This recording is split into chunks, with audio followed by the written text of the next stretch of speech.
There comes a moment, sometimes after years, sometimes in a quiet moment of clarity, when we realize we're not crazy, we're not too sensitive, we're not difficult.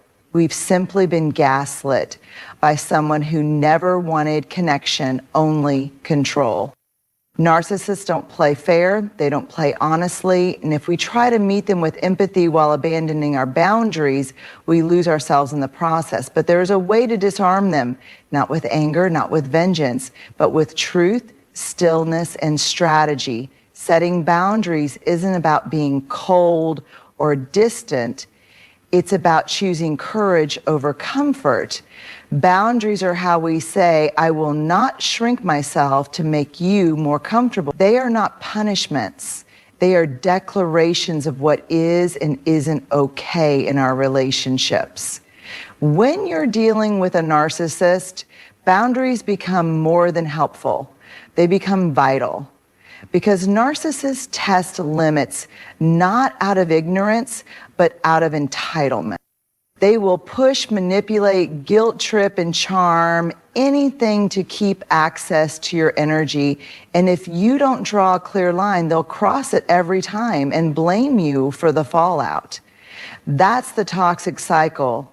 But here's the power you hold. You can break it. When you say, I will not accept disrespect, even if you call it love, you're drawing a line in the sand. When you say, I don't owe you constant access to my time or emotions, you are not being mean, you are being self-honoring. Boundaries are how we protect our inner world. They tell others, this is where I end and you begin. And yes, it's uncomfortable at first, especially if you've been conditioned to people please or fear conflict. But boundary setting is not the end of connection. It's the beginning of authentic connection. Because any relationship that requires you to betray yourself to keep the peace was never peace to begin with. So speak your boundaries like you'd speak your truth, with clarity, with calm, and without apology. Because every time you honor your own limits, you teach others how to honor you too. And in the presence of a narcissist, that may just be the most revolutionary thing you can do. You don't need to explain, over-justify, or beg to be understood. You only need to stand firm, kind, and rooted in the knowing that you are not available for emotional erosion. Boundaries aren't barriers, they're bridges back to yourself. When you're in a relationship, personal, professional, or romantic, with a narcissist, every moment becomes a test, but not the kind of test where you're evaluated fairly. This is more like a game. And the rules, they change constantly. What they're really looking for isn't connection, it's control. And one of the most powerful ways they maintain control is by baiting you into reacting. They say things that feel like subtle jabs. They twist your words. They rewrite history right in front of you. And your natural response, especially if you're someone who cares deeply, is to correct them, to defend yourself, to prove your point, because it's maddening. You want to be heard. You want truth to win. But here's the hard truth. Every time you react emotionally, they win. They don't want understanding, they want attention. They want your energy, even if it comes in the form of anger, tears, or frustration. That energy feeds their ego. It reinforces their illusion that they have power over you. They don't care why you're upset, they just care that you are. So what's the move that disarms them instantly? Stillness. Not silence that's passive or repressed, but intentional stillness. The kind of calm that says, you don't own my emotional weather. It's when you stop trying to win an argument that was never about truth in the first place. It's when you stop explaining yourself to someone committed to misunderstanding you. Stillness starves the ego. because it denies it its favorite food, chaos. Narcissists expect drama, they expect you to fight, to fall apart, to spiral. But when you stay calm, grounded, and emotionally unavailable to the performance, something incredible happens. They lose control. They lose their script. You see, stillness is not weakness, it's clarity. It's you choosing your peace over their performance. It's power without shouting. It's presence without panic. And for the narcissist, it's unnerving because they don't know what to do with someone who doesn't bite the bait. This doesn't mean you stop speaking up for yourself, but it means you stop performing for someone who isn't listening. You learn to say, I don't owe you a reaction to prove my worth. You respond with dignity instead of drama. And that shift, that subtle, quiet refusal to participate in the cycle, that's what sets you free. Stillness is your boundary in motion. It's your dignity standing tall in the face of manipulation. One of the most disorienting things about dealing with a narcissist is the emotional whiplash. One moment you're being praised, the next you're being blamed. They project, gaslight, twist your words, and distort reality. Not always with rage, sometimes with charm. Either way, their tactic is the same, to provoke emotion, because if they can get you emotionally hooked, they've already won half the battle. But here's the strategy they never expect. Calm, grounded curiosity. Most people either lash out or shut down in the face of manipulation. But when you stay emotionally neutral and lean into curiosity, you take back the steering wheel. Instead of saying, that's not true, or how dare you twist things, you ask calmly, why do you think that's true? Can you help me understand what you mean by that? Where's that coming from? You're not plain dumb, you're plain smart. Because narcissists are masters of reaction, but they're terrible at reflection. When you mirror them with thoughtful, measured questions instead of raw emotion, you throw them off balance. You're not defending or accusing, you're observing. And that makes you a wild card in their script. They expect rage. They expect tears. They expect emotional proof that their manipulation landed. What they don't expect is a composed, curious voice that refuses to play defense. And here's the deeper truth. Curiosity keeps you in control, not of them, but of yourself. It gives you a pause between their chaos and your response. It helps you gather information, observe patterns, and stay aligned with your values. When you ask questions, you're not validating their behavior. You're defusing the emotional bomb they tried to throw at you. And don't be surprised if your curiosity frustrates them. It exposes something they work hard to hide, the emptiness behind their performance. When they can't get a rise out of you, they begin to lose interest because your emotional energy is the fuel they rely on. So let curiosity be your shield. Let it be your space maker. And most importantly, let it be a reminder. You don't have to prove your worth in every conversation. Sometimes the most powerful thing you can do is simply ask a question they're not ready to answer. If you've ever been entangled with a narcissist, you know their behavior isn't random. It's rehearsed. It's a script they've been fine-tuning their whole life, one built on manipulation, charm, blame, guilt, and control. It starts off with flattery, idealization, and making you feel like you're the center of their world.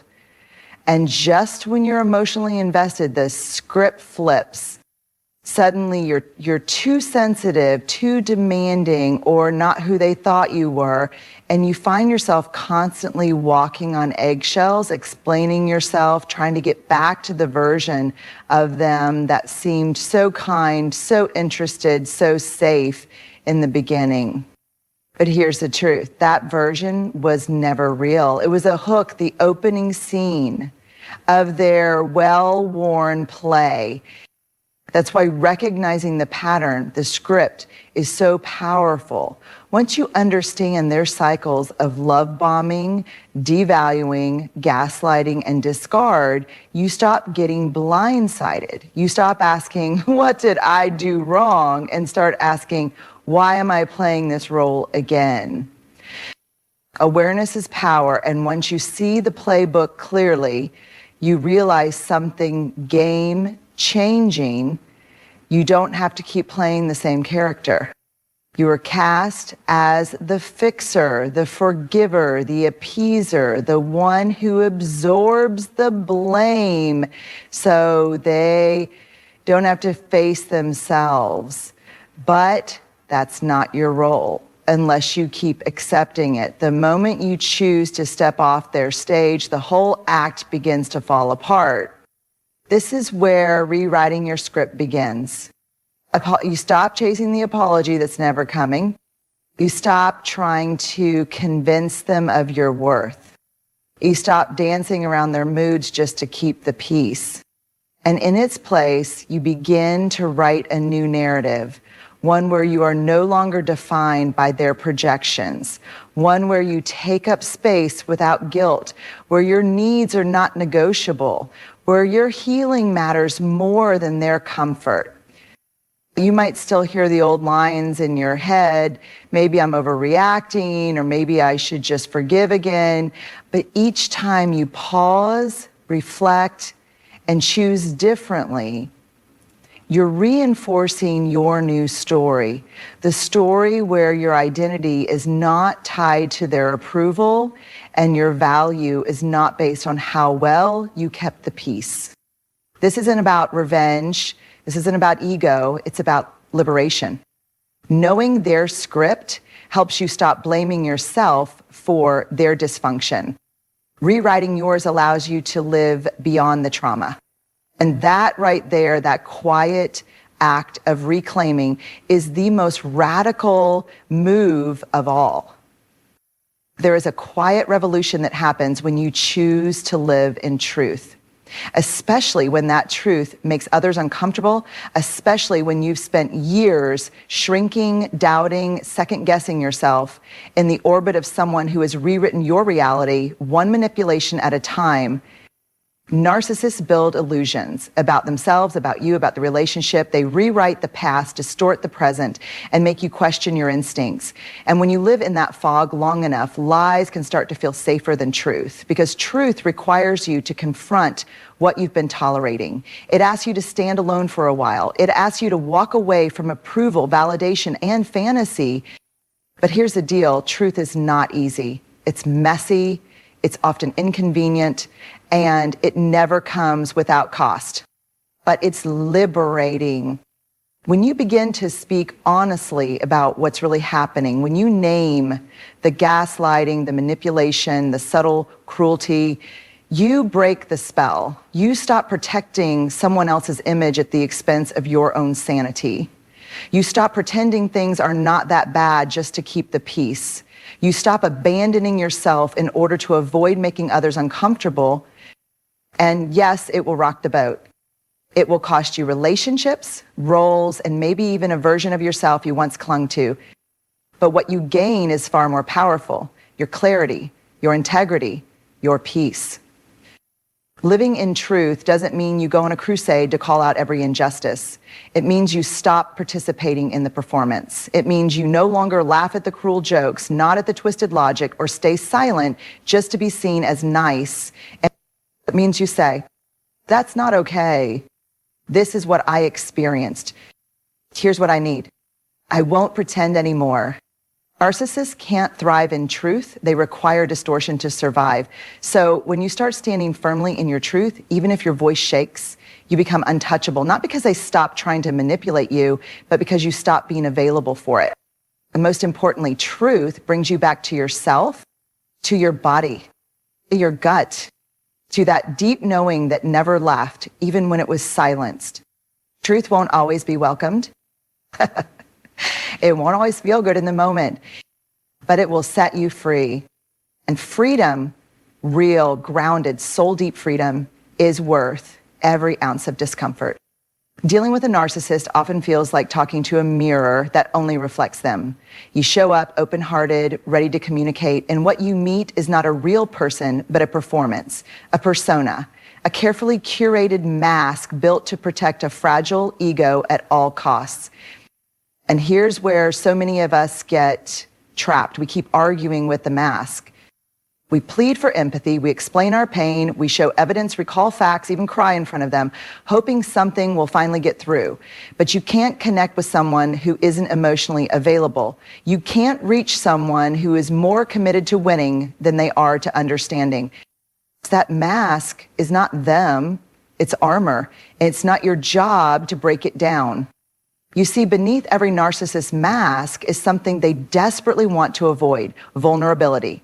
That's the silence behind the performance, the place where shame, insecurity, and unresolved wounds live. But rather than face that silence, they cover it with superiority, projection, and manipulation. The truth is, narcissists don't feel safe enough to be fully seen. And sadly, they often don't want to be. Their entire identity is built on controlling how others perceive them. So when you challenge that illusion, when you ask for honesty, accountability, or emotional depth, you threaten the system they depend on. That's why arguing with them is not just pointless, it's exhausting. You're not engaging with the real person, you're engaging with their defense mechanism. And no amount of logic, love, or confrontation can reach someone who refuses to take off the mask. So what do you do instead? You stop